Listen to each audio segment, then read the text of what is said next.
maybe the question I should ask you is this. You come to class, right? And you prepare for the exams. And normally, when do you prepare for the exams, and how do you prepare for the exams?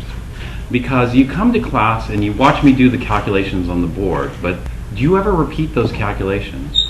And I notice a lot of people never even bother repeating the calculations we do in class, preparing for the test. That's kind of the way I was also.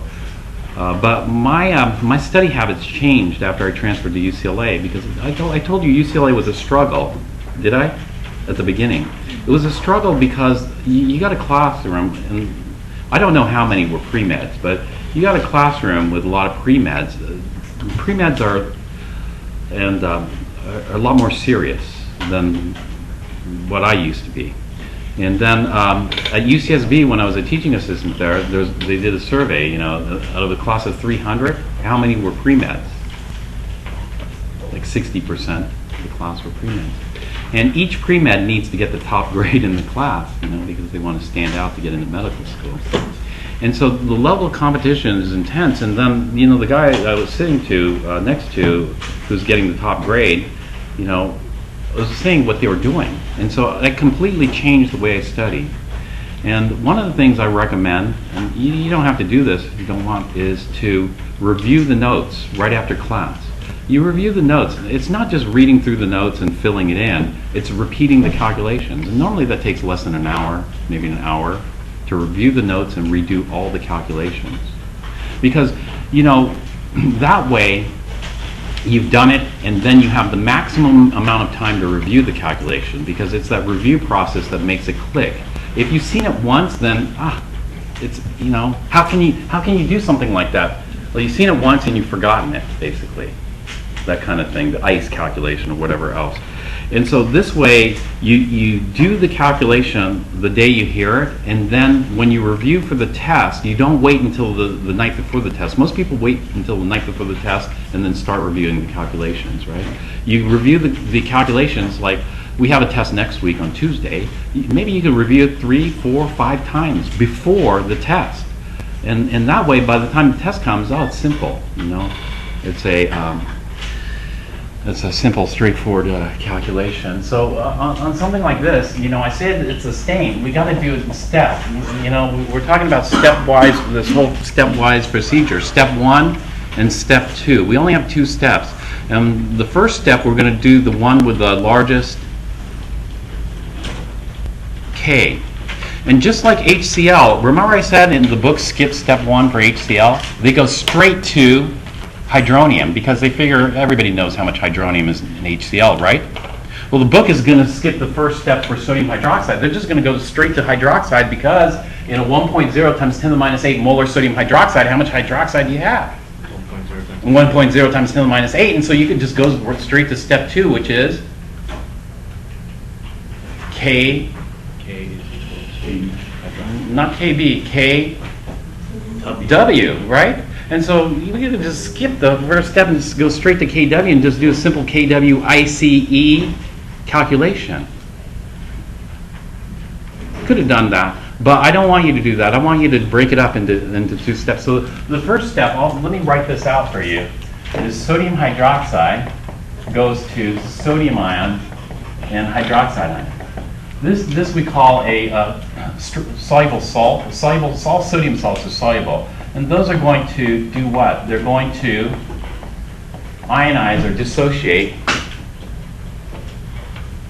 I know what the change is here. What is the change? When I have a strong electrolyte, the change is all the way, right? Just like what we ended up with last time. And so this way, it keeps it fresher in your memory. And the more times you hear it, the more times it'll register, so that when it comes to the test time, you don't just draw a blank. What do I do? But you've heard it multiple times, and then, the neurons connect, and you're able to do something. The thing I really don't like to see are blank pages. I see a lot of blank pages. Don't know where to start, don't know how to solve the problem, just totally blank. But that type of thing, don't give up on that. you know, just try to think back. This is open notes, you know. This is open. You can converse with your neighbors, you know. Just don't give up. Just try to figure out something. So just why don't you try to figure this one out on this. On the test, though, it is closed book. You can't talk to your neighbors. You know, you got to recall the information. Now, at UCLA, the exams are timed. You know, with timed exams are going to benefit the people who have seen it 4 or 5 times. It's, oh, this is routine. They can do it quickly, right? The person who's only seen it once in lecture and then maybe or maybe not have reviewed it before the test, they're going to be at a huge disadvantage because they're going to be trying to figure out and trying to connect all the neurons to get that memory back. You know, and so there are certain types of problems that you know should be. Oh, this is. What's the initial 0.1 moment? Oh, no, it's not 0.1. Sorry, it's 1.0 times 10 minus 8. This was just mistake. 1.0 times 10 minus 8 molar. This would be like the second problem we did with HCl. Exactly like the second problem we did with HCl. The difference in the hydronium and the You got it. Right. Okay. So you probably already know the answer. Yeah. Did you already get it? Yeah. Yeah, okay.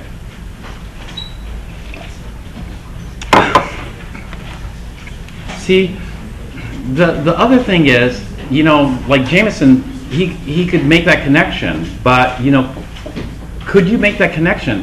Well, not if you're seeing it for the first time or you're thinking about it for the first time, but if this is like the 3rd time or 4th time or 5th time you're seeing this kind of stuff, then it makes it a lot easier. But yeah, the connection is the same. I mean, you know, when we come up with step 2, it's going to look exactly the same, pretty much. 1.0 times 10 to the minus 8 molar here. This is going to be 1.0 times 10 to the minus 8 molar here, and 0 molar here. Then we do our step 2, H2O liquid plus H2O liquid. This gives us hydronium and hydroxide. The only difference between the last problem and this problem is where the 0 is. Now the 0 is on the left, and we have 1.0 times 10 to the minus 8 molar on the right. And then the chain is going to be plus X molar, and at equilibrium we're going to get X molar and 1.0 times 10 to the minus 8 plus X molar. And then we plug this into the Kw equation. Through here, this would be the Kw is equal to the hydronium ion concentration times the hydroxide ion concentration, which equals 1.0 times 10 to the minus 14. You should memorize. Hydronium concentration is X this time around, and the hydroxide ion concentration is 1.0 times 10 to the minus 8 plus X.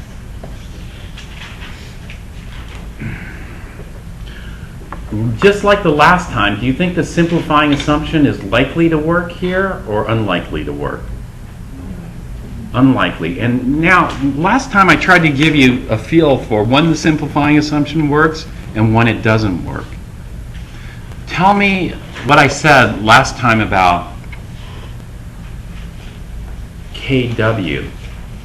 Do we have to worry about Kw adding much hydroxide to this? No. Yes or no, and why? Because, you know, there's a huge difference. If this were 0.100 molar sodium hydroxide, would I really worry about much additional hydroxide from Kw? No, why? Because it'd be so small, you know, it'd be insignificant. But in this case, would I worry about it? Yes. So come up, you know, I gave you a general rule. You know, and rules aren't laws, right? I just gave you a general rule. Rules have to be interpreted. And so what was the general rule for ignoring the additional hydronium or hydroxide from water? One, can we ignore it? One, can't we ignore it? And so I told you, but you know, this general rule, when are you going to study it? Are you going to study it The night before the test? And the night before the test, the next day you might have forgotten it? No, or are you going to go through it 3 or 4 times before the test and then make sure it kind of makes sense before the test? Uh-huh. Why did you reverse it in the one you see? Why did you? Oh, because this is a base rather than an acid, right? And so this is why I have hydroxide rather than No, I'm talking hydrogen. about the one you erased. It was on the left side. You just erased it. It was NaOH. Na plus OH minus. Well, okay, why did I reverse it? What do you mean by reverse? You reversed the concentrations for the equilibrium. So Oh, because the change was complete. That is, the reason I did that, let's see if I have a better pen, is because I know what X is. I didn't reverse it. I just said this. Sodium hydroxide is a strong electrolyte. It's a soluble salt. Strong electrolytes dissociate 100%, partially, or not at all. Strong electrolytes dissociate 100%, partially, or not at all. 100%. When they dissociate, what does this form? Na plus and OH minus. A lot of people just skip this step because they already know. If you have a 1.0 times 10 to the minus 8 molar sodium hydroxide solution, how much hydroxide is there? 1.0 times 10 to the minus 8 molar.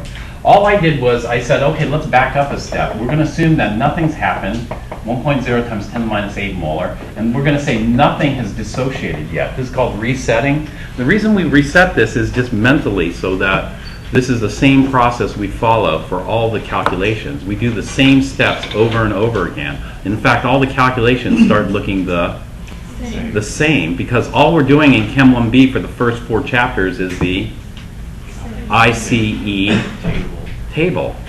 That's it. And so some people, that's simple. ICE. You know, you're going to get bored, right?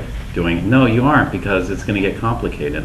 So that's the same for all strong acids and bases? Yes, all strong acids and bases, but this we don't call a base. We call this a soluble salt.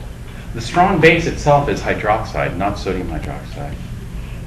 But hydroxide, with bases, we say that bases ionize 100% in water. Do we ever say that? No, we say that bases hydrolyze 100% in water. And so hydroxide's a strong base. Strong bases do what? They hydrolyze 100%. So if hydroxide, what is hydrolysis? It reacts with water to form. We did this base hydrolysis. Do you remember seeing it? When hydroxide hydrolyzes water, what forms?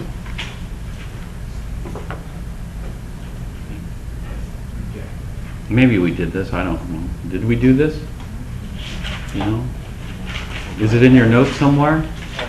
This should have been on the first week. The first week when we were talking about it forms the same thing. That's why. Whereas amide, sulfide, we talked about. Do you remember the leveling effect of strong bases? Yeah. You see the difference. A pre-med student would have seen this a bunch of times by the time the test comes because they're always, this is where I got the idea, of doing this, is from pre-med student. I've just learned, the study technique, how to get the top grade, right? And so the pre-med student would have reviewed, hydroxide, hydrolyzed water produce the same thing. No reason bothering to think about that. And so a pre-med student would have probably seen it 5 or 6 times before the test, Whereas other people, maybe it registered, maybe it didn't register. There's a huge difference that I found. This is why, it was a struggle initially until I changed the way I studied. And then it didn't become as big of a struggle. I wasn't nearly as stressed. I'll tell you, my stress level dropped. It was super high before, like enormous stress because, the first quarter I was there, I felt, wow, I'm blowing it, right, in this, because working as hard as I could and still not doing well. I think that, Well, anyway, so my stress level was high, but after doing this, then it dropped tremendously because I felt a lot more confident going into the test because it was easier to recall something you've seen like 5 times than to recall something you've only seen once and in lecture and never reviewed, you know. Or calculations, the same thing. These calculations, you do it once and then before the test you review a few times, you know. I've reviewed every day actually. Because it was easy to do. I wrote down my notes, right? After class, I reviewed. What I mean by wrote down was I filled in all the gaps because during lecture there were so many gaps in there. And I always made it a point to do it on the same day because I started reading about memory at that time. And they say, you know, the next day you lose this percentage. And the next day you lose this percentage. And so it drops. I think it was, I don't remember the numbers, but I think you lose like 50% the next day and then more and more. And so if you review it 3 days later, you've forgotten most of it. And so I always review it the same day so that I can fill in all the things that I heard but I wasn't able to write down. And then I do all the calculations. And when I do that, I start reviewing from day one. Boom, boom, boom, boom. It doesn't take long because reading my notes is fast. I already know what I wrote. And so, but it just helps it register so that I remember it during the test because at UCLA, the tests are timed, 50 minutes. You have to put your pencils down and then they say time and then you start and then you got to rush. It's a mad sprint because the tests are longer than the time allotted. You're never going to finish the whole test. And so you just do the problems you can do. The people who can do them fast are going to be the people who get the most points and get them right? 50 minutes is over, pencils down. If you're still writing, you're knocked points, you know. If you don't stop at the time, it's very strict, right? And so you have to develop speed. The only way you can develop speed is to have that recall, you know, automatic. I know what to do in that sense, right? And so this is different than me. I hated time tests, you know. I like plenty of time. That way, you know, speed.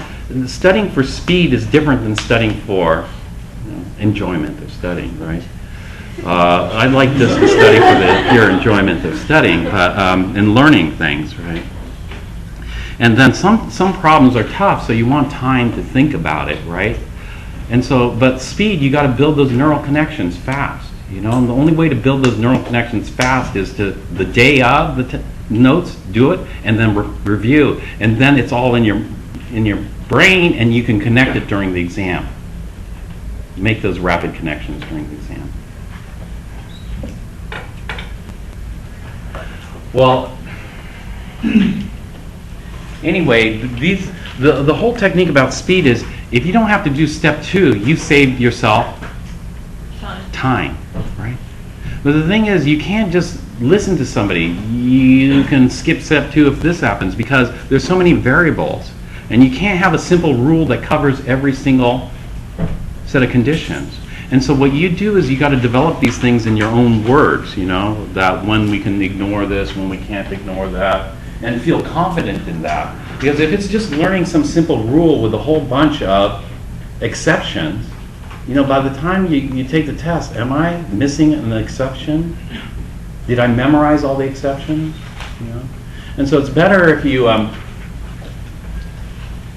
see this. And so probably the best thing is not to give you the simple rule. Do a whole bunch of these problems and then generate your own simple rule.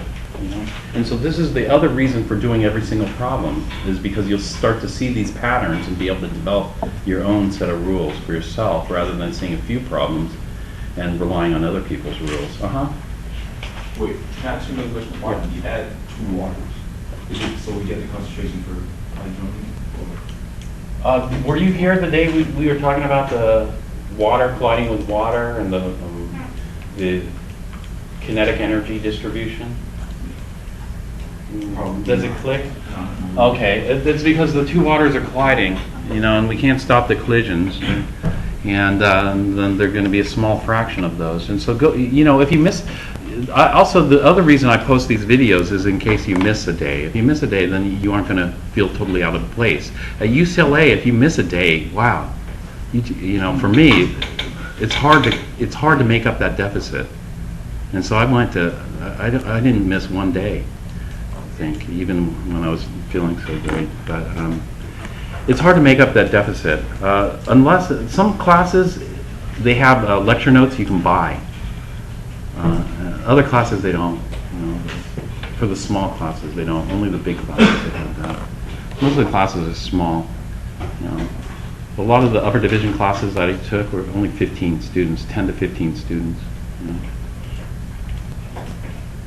So it's because the water molecules like collide? Yeah, right. This is called KW.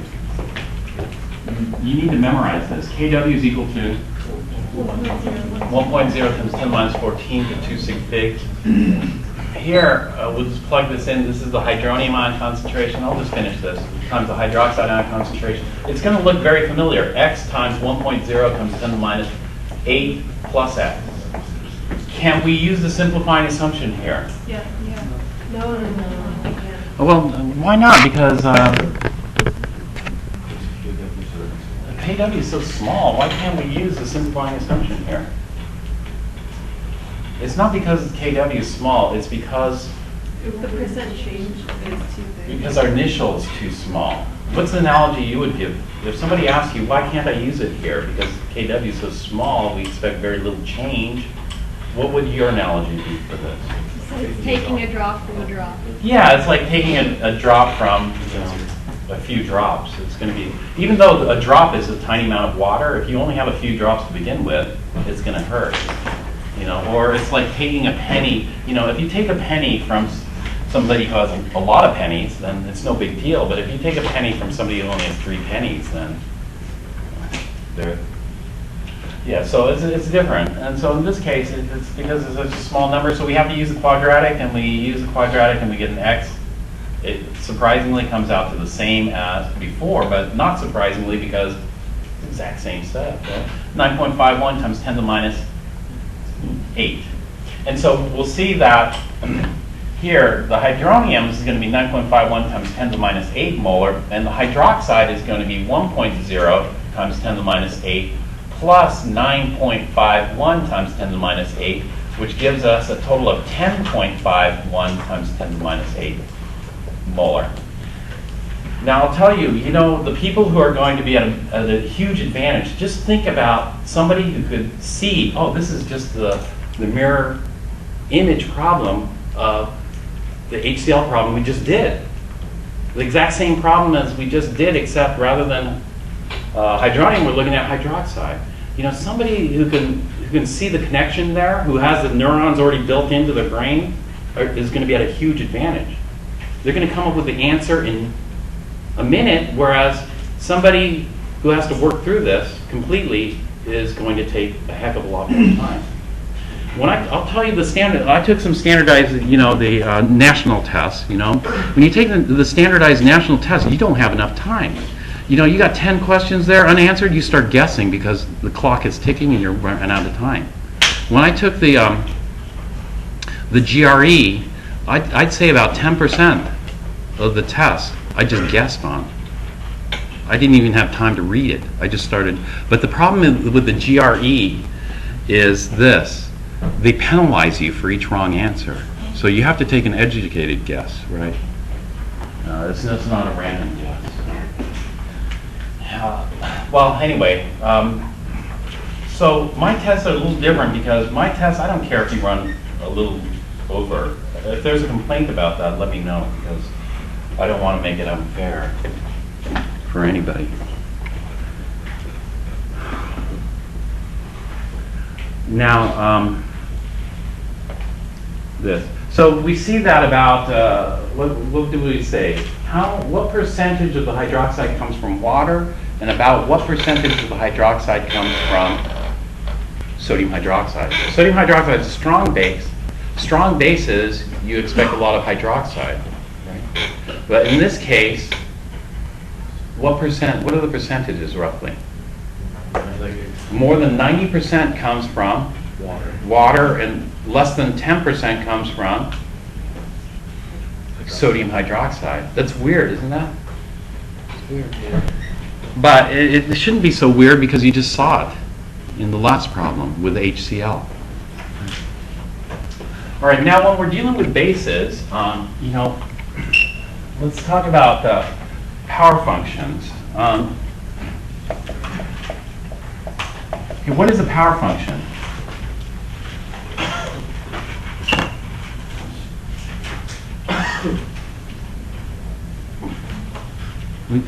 What is a power function? We just talked about it on, when did we talk about it? Monday?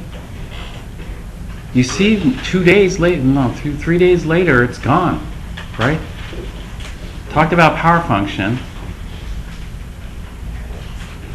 Is it from the coefficients? It's the negative log of the, or not there's different ways to define it. One is the negative log of whatever. The other way is it's the negative power of that. Did I talk about this, or did I briefly talked about it? Okay. Even if it's brief, you know, it's still significant. Because even if I talk about something briefly in class, that's maybe more than talking about some topic in the book that I never even touched, right? And so that's significant. And so somebody who remembers that, even though it was just a small side note or maybe not so, is going to be at an advantage. This is what I figured out, you know, when I was a student and looking at the top student, how they studied. What was their edge? Was their edge just an innate genius? You know? And no, it wasn't. It wasn't. It's just that they recalled this stuff so easily. And I figured out how they did it, you know? And how they got the top score. Well, anyway, the power function. The power function we're looking at.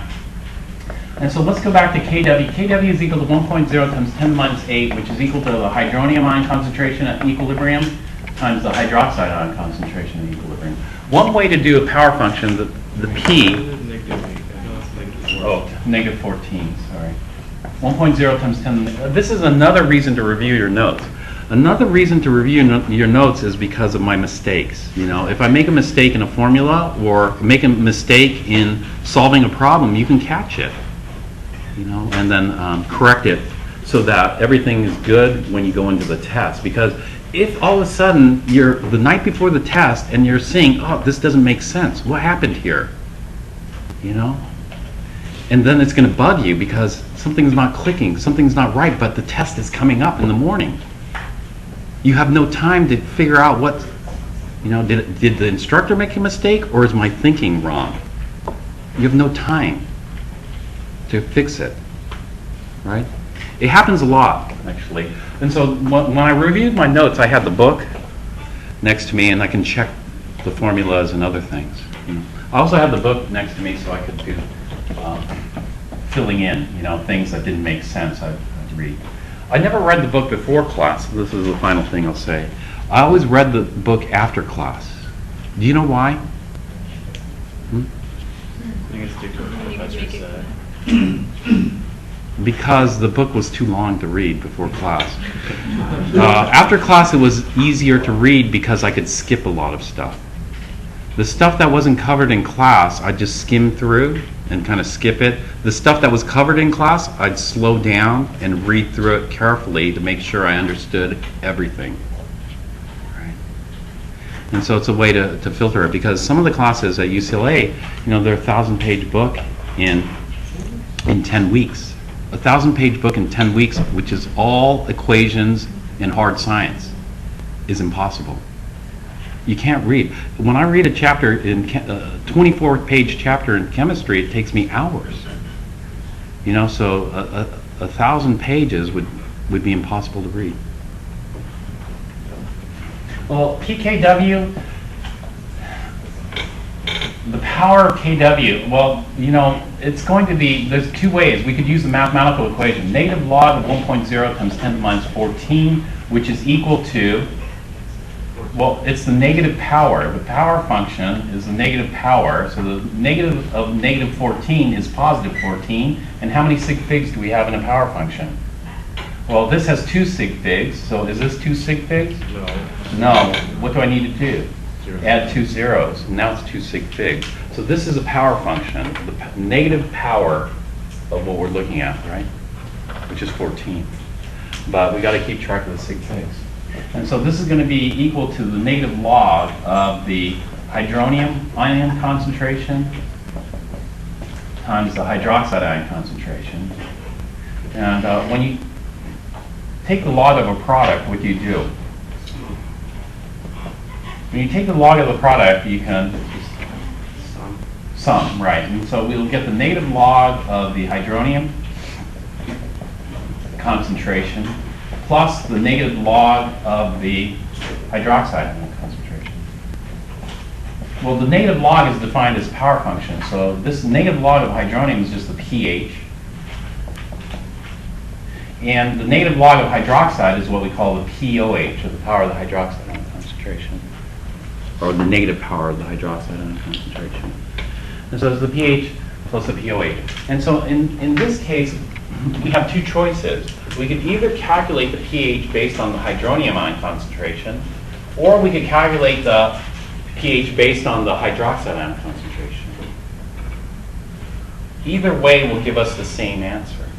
And so if we do this, well, let's go off with the hydroxide ion concentration. And so if I take the negative log of this, what does the pOH come out to?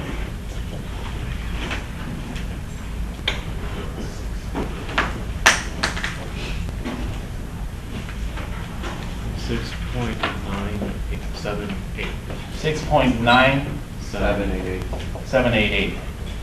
You know, a lot of people will say this. If I have a 1.0 times 10 to the minus 8 molar sodium hydroxide solution, people who know pOH will say, oh yes, this has a pOH of, what's the power? Negative power, 8. How many sig figs? 2, so 8.00, right?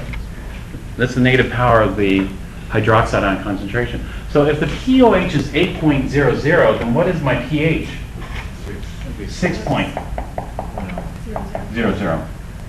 Because it has to add up to 14.00 because of kW. Now, 6.00, is that acidic, basic, neutral? Acidic. And so here you're adding strong base to water.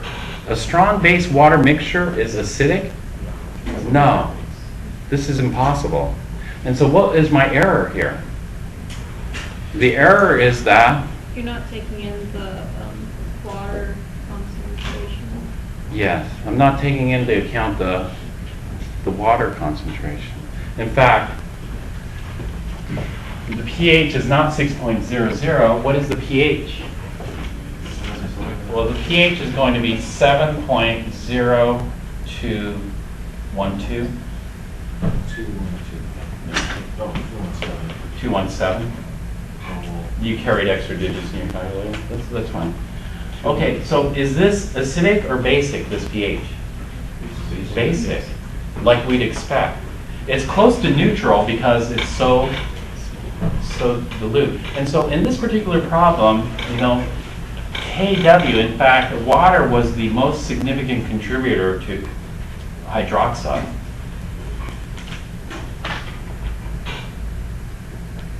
And we get the right answer. Now, what if I had this? What if I had 6.0 molar sodium hydroxide? If I had 6.0 molar sodium hydroxide, would I worry about the hydroxide from water? No. No. What did I say about the maximum amount of hydroxide you're going to get from water? Did I say anything about that? You know, I usually I try to use this, you know, the tiger or predator analogy. Did I say anything about that? Yeah, you did, I remember. Okay, what you want to do is, you know, either you remember that or you come up with your own. It's better if you come up with your own analogy. So somebody tell me why I don't have to worry about hydroxide from water. Because the hydronium is going to take over the hydroxide and it's like not significant. Well, in this case, it'd be flipped. It'd be inverted. Oh, the The hydroxide would take out the hydronium. hydronium, so the hydronium population can't grow very big, right? Mm-hmm. And so therefore the water doesn't react as much in kW. So you'd have some kind of analogy like that you could think of. But in this case, you know, would I really worry about hydroxide? Not really, because what is the most? You know, let's say there are no predators around. What is the most hydroxide we will be able to generate? Totally open. Let's say you're out on the plains, there's nothing out there. What's the most hydroxide you can generate?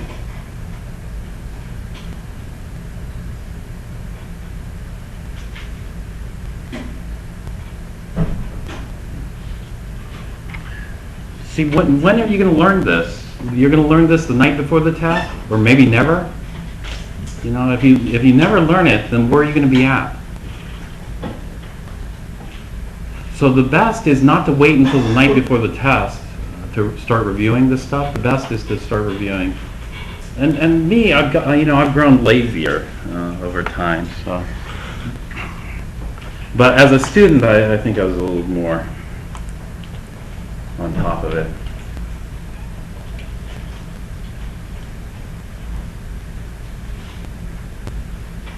I never liked tests. I really didn't.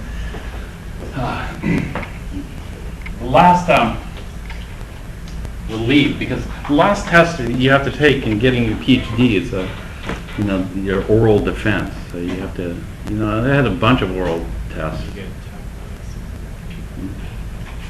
Yeah, so it's their job too.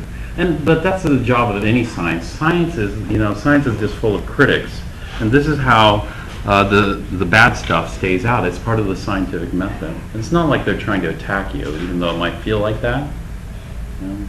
It's just that they're trying to weed out the good stuff from the bad. That's all.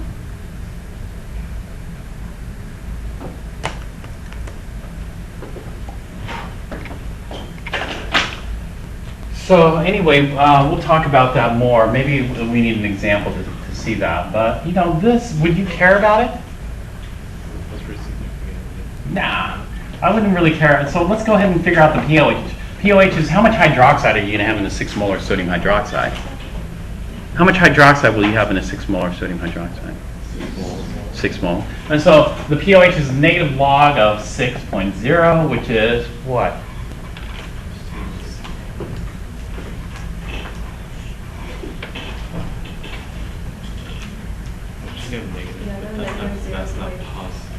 Negative 0.778, which is possible or impossible? Wait, no, but this is pOH. We usually deal with pH. The pH is going to be what? It's got the pH and the pOH have to add up to 14. So this has got to be 14.778. Okay, that's possible, right? No. No, that's not possible? So that's right, because the pH scale goes from 0 to 14. pH scale goes from 0 to 14. And so negative pHs are out and pHs above 14 are out. And so what's my error? I need to account for the water. I need to count for water, right? Wait a minute, but you know what water would do? The only thing water is going to do is increase the hydroxide by adding to the hydroxide due to the collisions, right? Not going to increase much, is it? And so if the hydroxide increases, the pOH should increase or decrease? Decrease, becoming even more negative, resulting in an even bigger pH. So it's not because of the hydroxide. What is my error here?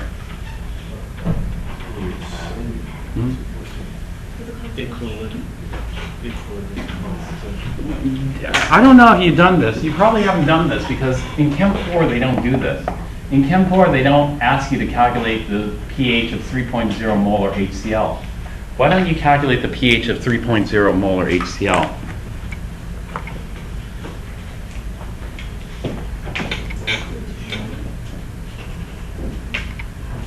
Well, if we can, do you think we can ignore the extra hydronium we get from water here? Yeah, I mean, the extra hydronium we get from water should be small. And so the pH is going to be Still negative. negative 4.4771. 4.77. Negative 4.77. So what's the problem here? It's negative. Are negative pHs and pHs greater than 14 allowed? Why not? If somebody asks you why aren't they allowed? So then it just bottoms. Once we hit pH 0, it stops dropping, right?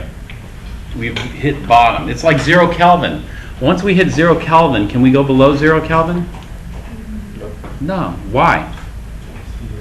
Because when it hits 0 Kelvin, that means that all movement has All movement stops except for the electrons. With electrons, we don't. But the vibrations, rotations. So we call it atomic or molecular motion stops, right? At 0 Kelvin. And so pH hits 0 and it stops, right? Because we've hit rock bottom. And the same thing, when we go to 14, the pH stops because it can't go beyond 14. So 0 and 14 are hard boundaries. Yes?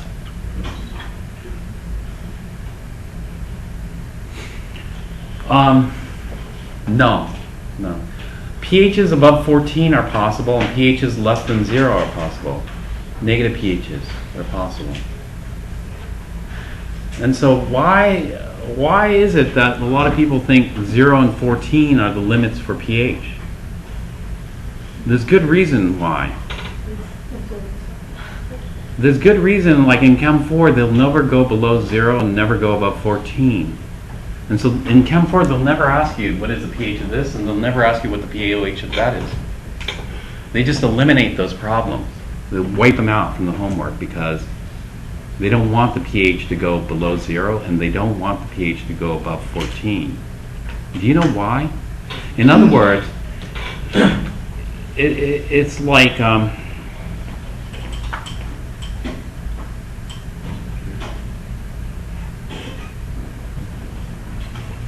well, in other words, it's like a little sub-universe of chemistry. It's a little sub-world of chemistry because the real world, the big world of chemistry is a little bit too much, right? And so they make this sub-world of chemistry. Why? Let me give you an analogy.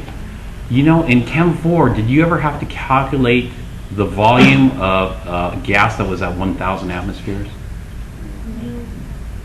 Could you have? Yeah, sure. You could have calculated the gas at 1,000 atmospheres using PV equals nRT, but you would have likely have gotten the wrong answer because think about why. And so in Chem 4, they would limit the gas pressures. They limit the gas pressures between, let's say, 0 and maybe 10. And the gas pressures are only going to vary from 0 to 10, right? Anything beyond 10 atmospheres, they aren't going to put in the homework because they want to keep it nice and clean, nice and simple. And so then people start thinking, oh, more than 10 atmospheres must be impossible, right? More than 10 atmospheres must be impossible. Is it? No.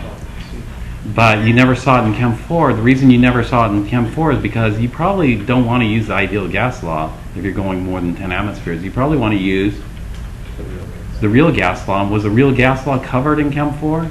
No, so why not just eliminate all those problems from the homework, eliminate it from the chapter, eliminate talking about it, right?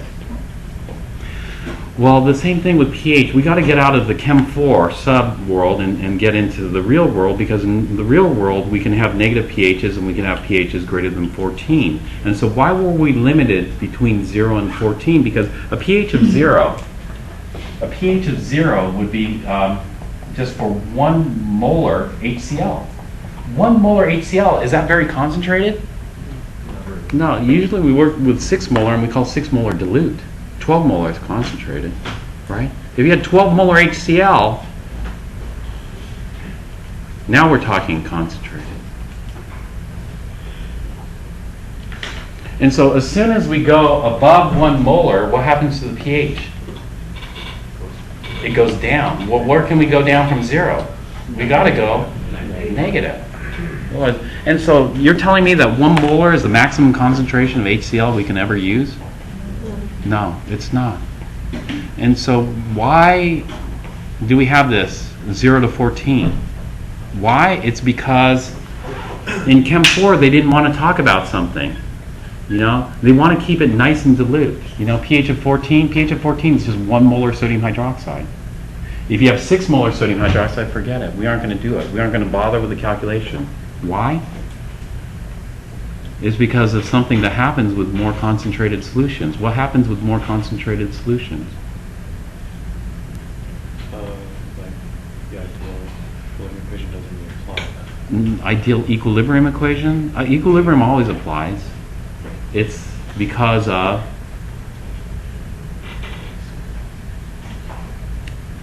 equilibrium always applies. Does ideal always apply?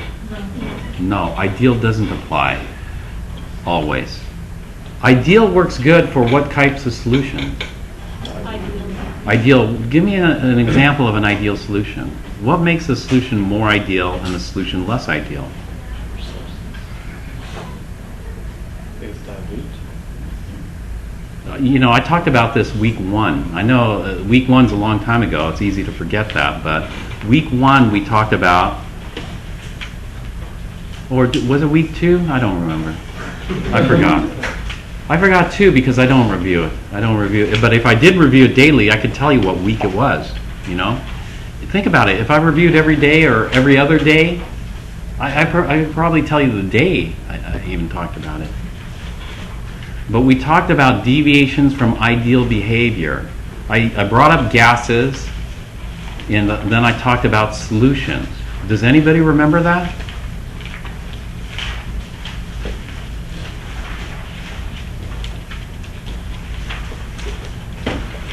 I talked about it 2 times. I remember because I always talk about it during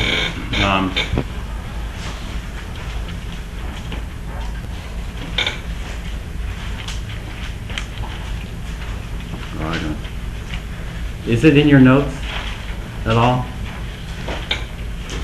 When we were talking about ideal versus real solutions, is it in your notes at all? I'll tell you, if it's not in your notes, then you know you're at a huge disadvantage against pre-med. If it's in your notes and you never reviewed it, you're at a huge disadvantage against pre-med. If it's in your notes and you've reviewed it multiple times, then you're going to be on par with pre-med. I'm talking about pre-med who get into medical school, not the pre-meds who drop out. You know, because out of that 60% that want to go to medical school, how many actually end up going to medical school? 10% or less. Yeah, it's tiny. It's tiny. I know both. I know pre-meds who dropped out, and I know pre-meds who got in.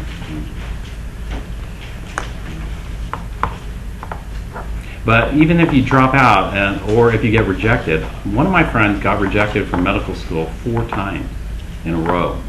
The 5th time got in. But it's one of those, it's American, they call it. It's in the Caribbean, and it's one of those Caribbean medical schools that are accredited by an American medical agency. The tuition is enormous, you know, but he got in eventually.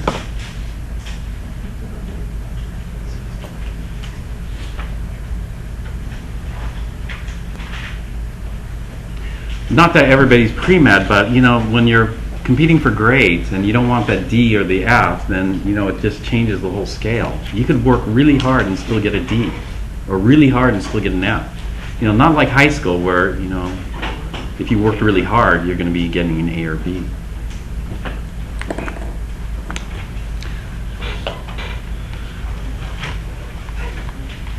So, did somebody find it? When do solutions deviate from ideal behavior? When do solutions deviate from ideal behavior, and what do we do about it? Tell me.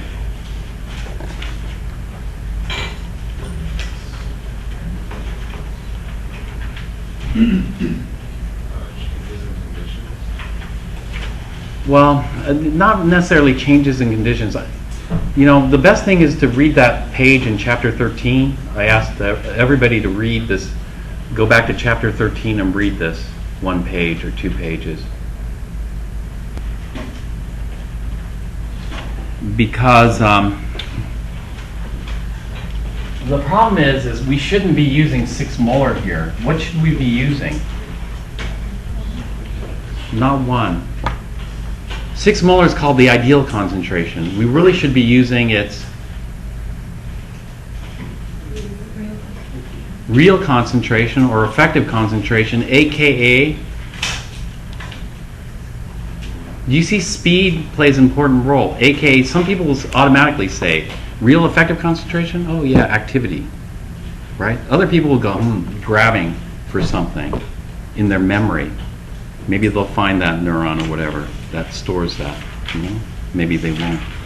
But anyway, we should be using activities, because once the concentrations start getting higher, you know, using the ideal concentration isn't, and we're going to get big errors in our, significant errors in our pH calculation. And so the reason the pH was kept between 0 and 14 is because between 0 and 14, solutions behave pretty ideal.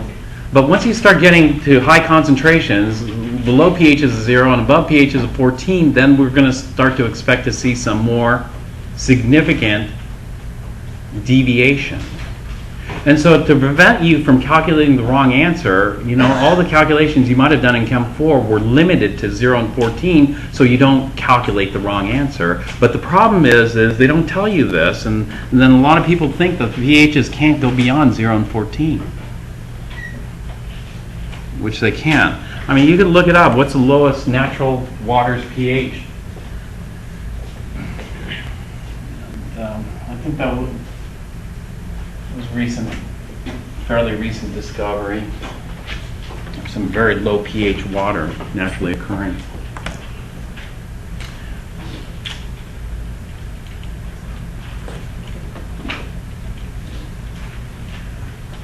All right.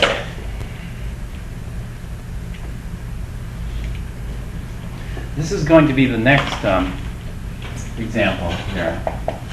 We're going to look at 0.100. 0.100, is 0.100 the molarity we always use in lab? No, but why do we always use 0.100 molar in Chem 1B calculations? One reason is it's dilute, so most likely things will behave ideal and we don't have to worry about using activities, right? And 2, it's easy to see percent changes, because if you start off with 100 and you lose 0.05 or 50 out of 100, it's a 50% change. And so we can calculate percent changes in our head rapidly. And so that's always nice. And so 0.100 has some advantages, even though, you know, in lab we don't really use it that much. Sometimes we'll use it, like sodium hydroxide and HCl in titrations and that kind of stuff. All right, this is 0.100 molar, and again, if you see molar, assume it's aqueous. So I'm not always going to write AQ. Now, why don't you tell me, if I had a beaker of this, we're going to calculate something called the inventory. If you have a beaker that's labeled 0.100 molar NH3, what are you going to find inside this beaker? Are you just going to find 0.100 moles of an NH3 molecules per liter, or are you going to find other stuff in here? You're going to find other stuff. So what I want you to do is I want you to tell me everything in here and their concentrations. So we're going to call this the inventory. Inventory that solution. Now, how do you inventory it? Well, unfortunately, you're going to have to do a ICE. In fact, almost every problem in Chem 1B for this first half is going to be ICE. And so go to it, but you'll need something else. You're going to need something called KB. B stands for base. And do bases ionize or do bases hydrolyze, or do they do both? What about ionize? Do bases ionize? Ionize means to split apart. And so, is ammonia going to split itself apart into two ions? No. And so bases are going to hydrolyze. So this is called base hydrolysis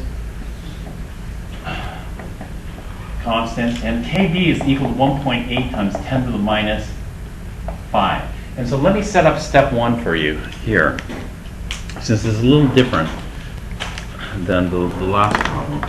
In step 1 of this problem, we start off with ammonia.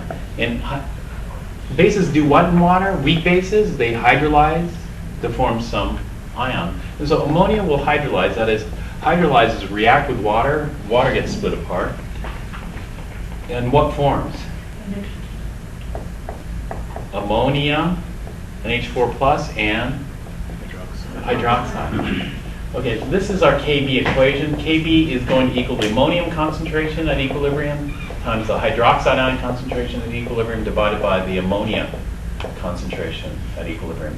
What about water? Do we worry about water? No. No, it's a liquid. Activity is 1. And so we'll set it up, I, C, E, and then try to figure out what's going to happen. Now, ammonia is called a weak base. Weak bases partially hydrolyze in water, whereas strong bases completely hydrolyze in water. And so what we'll need to figure out is what happens with ammonia. Okay, then after we do this and we generate some hydroxide, we need to ask ourselves, are we going to get a significant contribution of hydroxide from water or not? Do we need to do step 2 or not? This is step 1. Okay, so I'll start that and then let me know if you get stuck. I'll try to unstick you.